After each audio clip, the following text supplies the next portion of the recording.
जय बोलो देवादिदेव एकधरा श्री भगवान महावीर स्वामी की जय जय जय। अहिंसा परमो धर्म की जय जय जय। परम पूज आचार्य गुरुवर श्री विद्यासागर जी महाराज जय जय जय। परम पूज मुनिवर श्री प्रमाण सागर जी महाराज की जय जय जय। परम पूज मुनिवर श्री अरह सागर जी महाराज की जय जय जय। आज का दिन गुणायतन के इतिहास का एक श्रेष्ठतम दिन है। गुणायतन के मंदिर के निर्माण का कार्य तीव्र गति से चल रहा है। मुख्य मंदिर का निर्माण तो लगभग पूर्ण हो चुका, पर पंचायतन शैली के अंतर्गत आने वाले चारों दिशाओं के 4 जिनालियों का निर्माण कार्य चल रहा था और आज उसके शिखर के निर्माण के क्रम में चाबी को स्थापित किया गया। जो मूल शिखर का निर्माण हुआ उस समय मैं यहाँ उपस्थित नहीं था। वे लोग भाग्यशाली थे जिन्हें उसकी चाबी रखने का सुअवसर मिला, लेकिन आज का ये सुयोग वाकई में बड़ा श्रेष्ठ सुयोग है जब हमें इस जिनाले में चाबी रखवाने का साक्षी बनने का योग बना। जिनालय में जो चाबी है वो क्या है, आप लोग टीवी पे देख रहे हैं।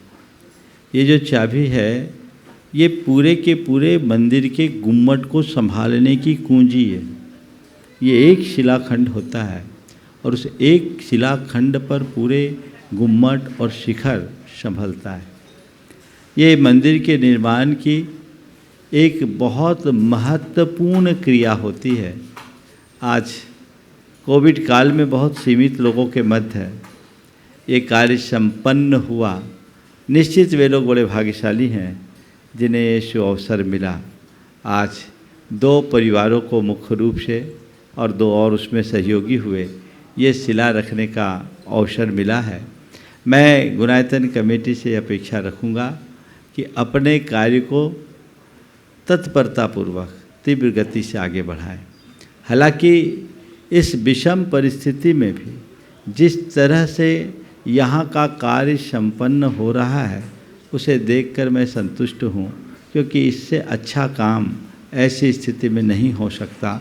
बड़ा काम है, बड़े काम में समय तो लगता ही है, लेकिन फिर भी मैं समिति से कहूँगा सोना नहीं है, जागते रहना है और अपने कार्य को तय समय पर पूरा करने का भरपूर प्रयास करना है। जब हम ऐसा प्रयास करेंगे तभी उसका सुपरिणाम हमारे जीवन में घट सकेगा। तो इसे पूरा करने का प्रयास समिति करे और मैं पूरे देश के लोगों को कहूँगा कि यहाँ एक इतिहास की रचना होने जा रही है। हमारी संस्कृति के युग युगांतरों तक रक्षा करने का एक श्रेष्ठतम उपक्रम है। मंदिर है और मंदिर के साथ जो और गुणायतन का मूलभूत स्वरूप है वो अपने आप में अद्भुत है। तो हमें उसकी तरफ अपनी दृष्टि रखनी चाहिए। मंदिर आप लोग देख रहे हैं, टीवी पर भी लोग देख रहे हैं। मेरे पास बहुत लोगों की खबरें भी आती है कि बहुत अच्छा मंदिर है। दूर से देखने में आपको जितना अच्छा लगता है, पास आकर के जब आप वंदन करोगे तो आपको कई गुना और अच्छा लगेगा, इसमें कोई संशय नहीं। ये अद्भुत इसका स्थापत्य, इसकी कला, इसका शिल्प अपने आप में सबको सहज आकर्षित करता है। ये पंचायतन शैली का इतना विशाल जिनालय बहुत दुर्लभ है और हजारों साल तक जिन शासन की गौरव गाथा को फैलाएगा। जो लोग भी इसमें सहभागी बने हैं वे महान पुण्य के भागीदार हैं, जिन्होंने जिनालय के निर्माण में योगदान दिया और आज जिन लोगों ने इसकी चाबी रखने का सौभाग्य पाया है मैं उनको आशीर्वाद देता हूँ, भावना भाता हूँ। अभी तो चाबी रखे हो, साक्षात जिनालय बनाने का सौभाग्य मिले। शकुन बहन ने जैसे ही चाबी की बात आई मुझसे कहा महाराज मैं ये सौभाग्य चाहती हूँ। पीछे पीछे डॉक्टर आशा आ गई, महाराज मेरे मन में भी ऐसी इच्छा है। भावनाएं जिनकी होती है भाग्य उनका ही जगता है। लोगों ने बहुतों ने कहा, कई लोग उसमें सहयोगी बने, ये एक बहुत अच्छी बात है। लेकिन आज के संदर्भ में मैं सबसे एक बात कहूँगा कि गुणायतन को थोड़ा समझिए। गुणायतन एक मंदिर मात्र नहीं है, अपितु गुणायतन समाज के गुणात्मक परिवर्तन का अभियान है। ये एक ऐसा उपक्रम है जिससे पूरे के पूरे समाज में, न केवल जैन समाज बल्कि पूरी मानव जाति के गुणात्मक परिवर्तन की प्रेरणा मिलेगी। यहाँ मंदिर है, पूजा पाठ के स्थान हैं, और जो मंदिर के साथ आनुषांगिक चीज़ें हैं, अतिथि गृह है, साधु संतों का निवास स्थल है, संलेखना भवन भी यहाँ एक बनने जा रहा है, जहाँ यहाँ रह कर के लोग अपना अंत समय संलेखना पूर्वक बिता सके। ये सोच मेरी शुरू से रही है, और यहाँ कुछ ऐसी भी व्यवस्था होगी जो लोग अपने जीवन का उत्तरार्ध यहाँ बिताना चाहें तो उनको पूरे जीवन भर के लिए स्थान सुलभ होगा, जिसका निर्माण कार्य चालू है। और मैं चाहता हूँ कि सम्मेद शिखर में, गुणायतन में आकर लोग अपना कल्याण कर सके। ये सारी सुव्यवस्था आने वाले दिनों में तो मिलेगी ही, लेकिन ये चीज़ें आपको और भी जगह मिल सकती है, पर सम्मेद शिखर का अपना महत्व है। पर सबसे बड़ी बात जिसके लिए मैं सबसे ज़्यादा ध्यान देता हूँ और जिस पर मेरा सबसे ज़्यादा जोर है, वो गुणायतन के मूल रूप का। गुणायतन क्या है? गुणायतन के माध्यम से यहाँ वो दिखाया जाएगा जो हम ग्रंथों में पढ़कर नहीं समझ पाते हैं। बड़े बड़े शास्त्रों को पढ़ने के बाद भी जो समझ हमें नहीं मिलती, आने वाले दिनों में जब गुणायतन तैयार होगा तो लोगों को एक पलों में मिल जाएगी। यहाँ पर मूल रूप से दो चीज़ें बनेगी। एक थीम पार्क बन रहा है, और ये थीम पार्क के सभी मानकों को पूर्ण करने वाला भारत का पहला थीम पार्क होगा, जो अंतर्राष्ट्रीय स्तर पर थीम पार्क के जितने मानक हैं उनको पूरा करेगा। और इस थीम पार्क में दो चीज़ें होगी जो अद्भुत होगी। तीन चीज़ें हैं। जब आप इस थीम पार्क की लॉबी में जाएंगे, वहीं से आपकी माइंड कंडीशनिंग हो जाएगी और आपको भव सागर से पार उतरने का मार्ग मिलेगा। और जब ऊपर आप जाएंगे तो यहाँ दो विशाल ऑडिटोरियम में दो अलग अलग राइड होगी। एक राइड है सोरिंग राइड। सोरिंग राइड दुनिया में बहुत कम है। मेरी जानकारी के अनुसार अब तक कुल 29 सोरिंग राइड है। 30वीं यहाँ गुणायतन में बनने जा रही है, और भारत में इस तरह की एनिमेटेड सोरिंग राइड एक भी नहीं है। और वो सोरिंग राइड है 16 मिनट की। 16 मिनट की कोई सोरिंग राइड दुनिया में है ही नहीं। दुनिया में जितनी भी सोरिंग राइड है वो 8 से 11 मिनट की है, ज़्यादातर 8 मिनट की है, इसलिए इसका नाम ही है 8 मिनट राइड। कुछ 11 मिनट की भी, सब एडवेंचरस है। ये पहली राइड है जो रिलीजियस है, और वर्ल्ड की लार्जेस्ट राइड है 16 मिनट की। इस राइड में आप जब आएंगे, आपको 12 मीटर की हाइट पर ले जाया जाएगा, और वहाँ से राइड चलेगी। उसमें समो शरण का दर्शन होगा।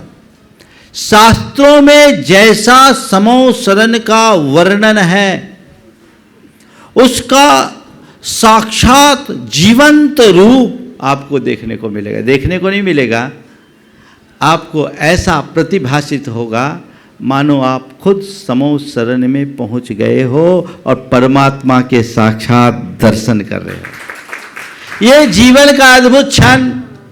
हमने सुना है, पढ़ा है कि चौथे 5वें काल में भगवान का समोसरण नहीं आता, लेकिन गुणायतन आज के टेक्नोलॉजी के बल पर इस पंचम काल में न केवल समोसरण दिखाएगा, अपितु आपको प्रवेश भी दिलाएगा। वहां ऐसी भाव विशुद्धि बढ़ेगी जिसकी आप कल्पना नहीं कर सकते। काम बहुत तेजी से चल रहा है, और राइड तो लगभग अब पूर्णता की ओर है, अंतिम चरण में है। कुछ माहों में वो पूरी हो जाएगी, और जो तय समय है लगभग उसको शुरू करने का, उसके लिए लोग सब सचेष्ट होंगे, कार्य शुरू होगा। कोविड ने थोड़ा काम को प्रभावित जरूर किया है, लेकिन इस विषम स्थिति में भी एक दिन भी काम बंद नहीं हुआ। दूसरा है, एक मूवी होगी 120 मिनट की, जो 4DX में 270 डिग्री के स्क्रीन पर दिखाई जाएगी। 270 डिग्री के स्क्रीन और 4DX का एक साथ समायोजन दुनिया में आज तक कहीं नहीं है। 4DX के थिएटर्स बहुत हैं, 270 डिग्री के थिएटर्स बहुत हैं, लेकिन दोनों चीज़ें ज्वाइंटली आपको पहली बार गुनायतन में देखने को मिलेगी। और वहाँ आपको एक मूवी दिखाई जाएगी, यात्रा आत्मा से परमात्मा की। उस मूवी के माध्यम से संपूर्ण जीवन का सार बताया जाएगा। जैन धर्म के मर्म से आप परिचित होंगे। सारे जैन तत्व ज्ञान का रहस्य आप कुछ ही पलों में जान जाएंगे। मिथ्या दृष्टि से लेकर अयोग केवली तक के जो 14 गुण स्थान हैं, उनको आप पलों में ही जान जाएंगे। चतुर्गति के भ्रमण से लेकर सिद्ध अवस्था तक की सारी यात्रा के आप साक्षी बनेंगे। आपको लगेगा जैसे ये मेरी अपनी यात्रा है, और उसमें वह सब कुछ आपके अनुभव में आएगा। ये जो कुछ भी बनने जा रहा है बड़ा उत्कृष्ट, अद्भुत और अनुपम है। ये अनेक लोगों के भवोद्धार का कारण बनेगा। दुनिया की जो सर्वश्रेष्ठ टेक्नोलॉजी है उसका उपयोग किया जा रहा है, और इस क्षेत्र के दुनिया के जो सर्वश्रेष्ठ लोग हैं वो इसमें काम कर रहे हैं। अपने आप में अद्भुत। यहाँ आप देखेंगे, आपको समझ में आएगा कि मिथ्या दृष्टि क्या होता है, सम्यक दृष्टि क्या होता है, क्या है हमारे जीवन की भूल, चतुर्गति का दुख क्या है, और उससे मुक्त होने का रास्ता क्या है। एक सम्यक दृष्टि की पहचान क्या है, उसकी परिणति क्या है, एक सम्यक दृष्टि का जीवन कैसा होता है, एक व्रती श्रावक का जीवन क्या है, कैसे होते हैं श्रावक, कैसे होते मुनिराज, उनके 28 मूल गुण कैसे होते हैं, कैसे वे अपनी चर्या का पालन करते हैं, और किस भांति अप्रमत्त अवस्था को प्राप्त करके वे ध्यान में निमग्न होकर श्रेणी चढ़ते हैं, कर्मों की निर्जरा करते हैं। और कर्मों की निर्जरा किस भांति होती है, ध्यान और कर्म की निर्जरा का साक्षात्कार आप देखेंगे। और सबसे रोमांचक क्षण होगा भगवान के केवल ज्ञानोत्पत्ति का दृश्य। जिस घड़ी उन्हें केवल ज्ञान की उत्पत्ति होगी, केवल ज्ञान के सारे अतिशय एक बार में आपको देखने को मिलेगा। और न केवल देखने को मिलेगा, अपितु आप पाएंगे कि मानो आप साक्षात भगवान के केवल ज्ञान महोत्सव में सम्मिलित हो रहे हैं। यह अद्भुत क्षण, भगवान 5000 धनुष ऊपर उठते हुए दिखेंगे। एक साथ आपको तीनों लोकों में हलचल दिखाई पड़ेगी। नारकियों में भी प्रमोद भाव दिखेगा। भवनवासी बेंतर ज्योतिषी और कल्पवासी देवों का आनंद दिखेगा, और इस धरती पर पशु पक्षियों का आनंद दिखेगा, जलचर नभचर थलचर प्राणियों का आनंद दिखेगा, और पूरे मानव जाति में जो आनंद और हर्ष की हिलोर होगी उसमें आप शामिल होंगे। फिर आप साक्षी बनेंगे भगवान के समूह शरण के। उस समूह शरण में सहगामी बनने का अवसर मिलेगा। आपको दिखेगा भगवान का श्री विहार, और ऐसा लगेगा मानो आप खुद भगवान के साथ विहार कर रहे हैं। और उसके उपरांत अंत में होगा उनका मोक्ष, और चतुर्निकाय के देवों के द्वारा मनाया जाएगा उनका मोक्ष कल्याण। इस प्रकार आत्मा से परमात्मा की यात्रा, कंकर से शंकर की यात्रा, पामर से परमेश्वर की यात्रा, मानव से महेश्वर की यात्रा आपको यहाँ देखने को मिलेगी। जीवन का संपूर्ण विज्ञान यहाँ देखने को मिलेगा। तो मैं तो आपसे यही कहूँगा कि ऐसे अद्भुत कार्य के लिए जो जितना सहयोग दे सके अवश्य दे। काम बहुत बड़ा है। जो इस क्षेत्र के विषय से परिचित होने अनुमान होगा कि अंततः ऐसे कार्य कितना व्यय साध्य है, लेकिन जो होगा वो युगांतकारी होगा। इस पूरे परिक्षेत्र के लिए होगा। देश विदेश के लोग अभी केवल सम्मेद शिखर की वंदना के लिए आते हैं। इस गुणायतन के तैयार हो जाने के बाद लोग गुणायतन के लिए आएंगे, और इसमें न केवल जैन आएंगे अपितु आम जन भी उतनी ही रुचि से आएंगे। तो ऐसी अद्भुत परियोजना है। उस परियोजना में आप सबको सहभागी बनना है, और फिर गुणायतन का उद्देश्य समाज के कल्याणोन्मुखी कार्यक्रमों को भी आगे बढ़ाने का है। जो उसे द्वितीय चरण में करना है। क्योंकि पहला लक्ष्य ये है, मैंने सभी से बोल रखा है कि पहला कर्तव्य अपना ये है कि जो संकल्प आप लोगों ने लिया है उसे पूरा करें। बहुत तेज़ गति से काम चल रहा है और आज आप लोगों ने चाबी रखी है। हमसे निवेदन भी किया है चातुर्मास करने का। निवेदन तो एक औपचारिकता है, हम तो गुरुदेव से आशीर्वाद लेकर के आए ही हैं, पर यहाँ की कमेटी को गुरुदेव से आशीर्वाद लेना होगा। और आप सबको पता है हम लोगों का कोई भी कार्यक्रम उनके आशीर्वाद के बिना नहीं होता। अच्छे कार्य की उपयोगिता को देख करके समय तो देना ही होता है। इसके लिए कोई निवेदन की बहुत बड़ी ज़रूरत नहीं है कि इनसे निवेदन कराएं उनसे निवेदन कराएं। अरे निवेदन तो क्या, गुरुदेव का आशीर्वाद है तो बिना निवेदन के भी निवेदन है। लेकिन फिर भी आप लोगों को अपना कर्तव्य करना चाहिए। कोविड काल है, मुझसे अशोक जी कह रहे थे महाराज जी हम लोग निवेदन करना चाहते हैं, सबको आमंत्रित करके करना चाहते हैं। हम लोग क्यों जहमत उठाते हो? इस औपचारिकता की ज़रूरत क्या है? काम मुझे दिख रहा है और इस कार्य को जल्दी पूरा करने के लिए आप लोग कटिबद्ध हो और हम भी चाहते हैं जल्दी पूर्ण हो और हम फ्री हों। इसलिए ज़्यादा लोगों को आमंत्रित करने की ज़रूरत नहीं है, किसी को बुलाने की ज़रूरत नहीं। मैंने आसपास के लोगों को भी इकट्ठे करने के लिए मना कर दिया क्योंकि अभी का समय ठीक नहीं है और जैसी संभावनाएं लोग प्रकट कर रहे हैं उसे देख करके तो ये और लगता है कि अभी भीड़ भाड़ से बच के रहना चाहिए। लोगों की बड़ी शिकायत है, खासकर मधुबन वालों की भी शिकायत है, महाराज मिलते नहीं हैं, हमें आने नहीं मिलता। अरे भैया तुम्हारा आना जरूरी है कि हम सबका की सुरक्षा जरूरी है? बताओ, सुरक्षा जरूरी है। और मैं मिलता हूँ, प्रवचन होते रोज, शंका समाधान होते, दूर बैठ के लोग दर्शन करे, लाभ ले, आशीर्वाद ले। अभी हमें बहुत संयत होकर रहने की ज़रूरत है। जो यात्रीगण भी आ रहे हैं जा रहे हैं उन्हें प्रोटोकॉल का पालन करना चाहिए। जैसी संभावनाएं व्यक्त हो रही आने वाले 6-7 सप्ताह के बाद तीसरी वेव आने की घोषणा कर दी गई है अधिकृत रूप से भारत सरकार के द्वारा। तो उसके लिए अभी से लोगों को सावधान रहना चाहिए। अपनी सुरक्षा के प्रति सावधान रहिए। आप लोग अपनी सुरक्षा और साधु वृंदों की सुरक्षा के प्रति बहुत सचेत रहना चाहिए।